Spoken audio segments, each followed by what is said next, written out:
In this video I want to talk about blending some colours. Now as you can see here, this is a range of Derwent Inktense pencils. There's 72 hues or colours in the range, which can be quite overwhelming when we're selecting colours for the primaries. What I mean by primary colours is this, for example.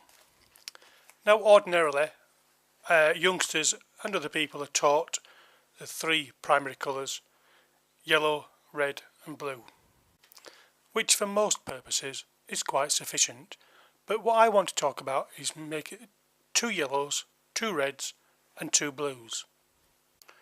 It's more about splitting this into a more complex arrangement of colours like this, but I'll get onto that later on. For now we just want to go back to the Derwent Inktense pencils. These are the colour swatches that I made in a previous video. There's the pencils and the 6 pencils that I've taken out. I'll show you now. From this tin I've pulled out the 6 that I'm going to use. In the yellow range we've got sherbet lemon and cadmium yellow. Now the sherbet lemon has a bias towards green and the cadmium yellow has a bias towards orange. Poppy red and crimson. As you can see by the ends, the poppy red is more towards the orange. And for the 2 blues I've got sea blue and deep blue. Looking down here, these pencils look like this, just scribbled as swatches. Cadmium yellow, sherbet lemon. You can see between the two, there's more orange, that's more green. We've got poppy red there and crimson. If you look at the crimson, it's leaning more towards purple. And if you look at sea blue and deep blue, we've got the sea blue leaning more towards the green. Now in other ranges of pencils they're going to have different names, but each pencil has an undertone or a bias towards a secondary colour. What I've got here are known as blending bars. Now sticking with those 6 primary colours, 2 yellows, 2 reds, 2 blues, I've done number 1 in cadmium yellow and number 2 with a poppy red. Now these are 2 primary colours and we want to see when they're blended together what colour they make, a secondary colour. In this case you can see the orange. Now let's have a look at the other yellow below here.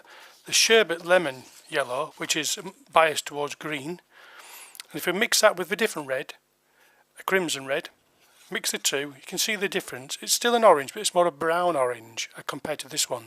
Okay, so it's the differences. What we're talking about here is if we thought about 3 primary colours, red, yellow and blue, by using 2 primary colours for each colour, you can see by the yellows it gives a different result when mixed with other colours. Again, I've done the same with the blue. We've got a sea blue mixed with the sherbet lemon, giving that green. And we've got a deep blue mixed with sherbet lemon to give that green. It's a bit darker because it's a deep blue. I've used the same sherbet lemon this time. And then the last one, we've got deep blue mixed with crimson and sea blue mixed with crimson. Doesn't look a huge amount of difference, you might not be able to see that. Anyway, I'm going to leave a link below for you to click on, and it will allow you to download or print off one of these as a blank, and then you can use your own colours to do colour blending bars to see what colours, and we're going to use them for references. Now there's a reason for doing these, not just about making a secondary colour and seeing what is produced from 2 colours. I'm going to give you something simple to do in the next video. Any age, any person, just for an exercise where we can use these blending techniques just to produce something you can hang on your wall. It's fairly straightforward, a bit abstract, so look out for my next video. In the meantime, thanks for looking. Please subscribe to keep up to date. Click on the like button because that really does help with the viewing figures and gives me feedback. So thanks a lot. Make a comment if you want. I'll reply usually same day. Cheers. Bye.